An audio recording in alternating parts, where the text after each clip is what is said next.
Mas de cara dá para a gente adiantar muita coisa, né? Então vamos lá. O Elon Musk ele tinha um receio de que os seus funcionários fossem presos no Brasil. Só que agora, depois dele ter acendido o estopim, o Congresso americano se interessou, puxou para si, avocou para si trabalhar e investigar essas denúncias. Isso é comum nos Estados Unidos, porque trata-se de uma grande empresa americana, né? Trata-se de uma pessoa que é uma das pessoas mais ricas do mundo. E agora o Congresso americano é que está pedindo, que está puxando esses e-mails trocados entre a Rede X e não só Alexandre de Moraes, STF, mas também o TSE. O Elon Musk comprou o Twitter entre o primeiro e o segundo turno da eleição. Então, todos esses bloqueios que a gente está falando aí de Nicolas Ferreira, Monark e várias outras pessoas, né? Carla Zambelli, até uma rádio pop aí no meio, que eu nem conheci, uma rádio no meio de tudo, né? E isso tudo aconteceu do período eleitoral para cá, tá? Então aquela história que a Carmen Lúcia falava que seria excepcional a censura, não, a censura acabou virando regra, como todos nós que estudamos história já sabemos. Um ditador, quando ele ganha poder, ele nunca retorna de maneira voluntária ao estágio anterior. Então, o Congresso americano pediu para a Rede X, lá nos Estados Unidos, para enviar para ele os e-mails trocados com as autoridades brasileiras, para ver o que tinha de censura ou não, e também intimou o Alexandre de Moraes para que fizesse o mesmo, né? O que parece, não sei, não tem nenhuma notícia na imprensa, né, se o Alexandre de Moraes cumpriu ou não essa determinação do Congresso americano. Mas o fato é que o Congresso americano, na comissão do Judiciário, seria uma espécie de CCJ, no Brasil, que é liderada, é presidida pelo deputado Jim Jordan, que é uma pessoa próxima ao Trump, que é uma pessoa de direita. Ele fez junto com uma subcomissão, ele fez um relatório, que é esse relatório de mais de 520 páginas, tá? E ele retirou o sigilo disso tudo. Então o Elon Musk, ele não está fazendo mais as coisas por conta própria dele, talvez até a fim de que não sofram represálias os seus funcionários. Então, saiu do nível particular, da esfera particular, já não é mais uma pessoa contra o Alexandre de Moraes. É o Congresso americano que está trazendo para si esse tipo de investigação.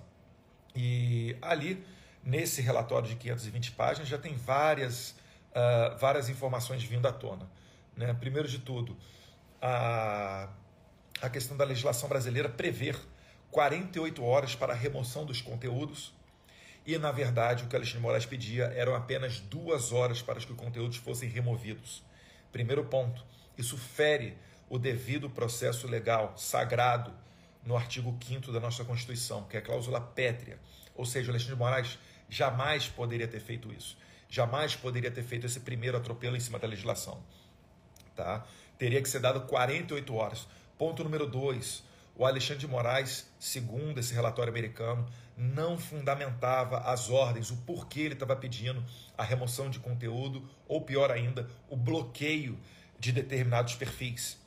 Isso daí fere o devido processo legal e não dá o direito à ampla defesa e contraditório, porque as pessoas eram bloqueadas sem saber o motivo pelo qual estavam sendo bloqueadas. Então não tem como ela recorrer de algo que ela não conhece.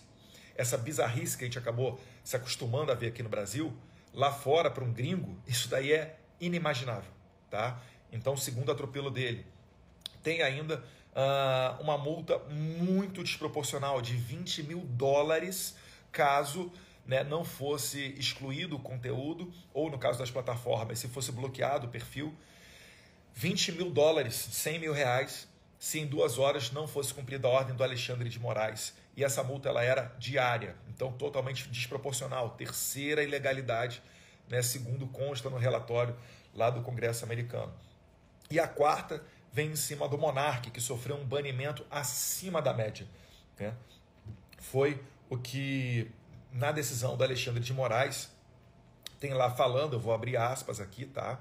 Cadê? No caso do Monark, foi, na decisão, pede o afastamento excepcional de garantias virtuais ou individuais, ou seja, eles estão rememorando a pena de banimento no Brasil.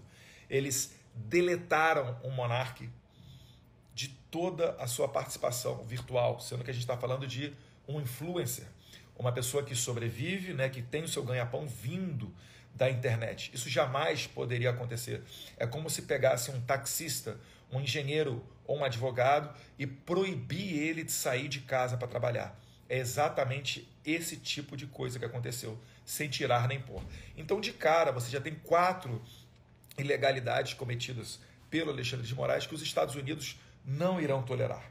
Mas o relatório ele é aberto falando do caso dos empresários, né, da troca de mensagens em grupos privados de WhatsApp. Isso daí também é tido como muito grave. A gente até já sabia disso aqui no Brasil. A gente não sabia quem ia recorrer, porque, como diz Rui Barbosa, né, a pior ditadura é a ditadura judiciária, porque dela não há quem recorrer.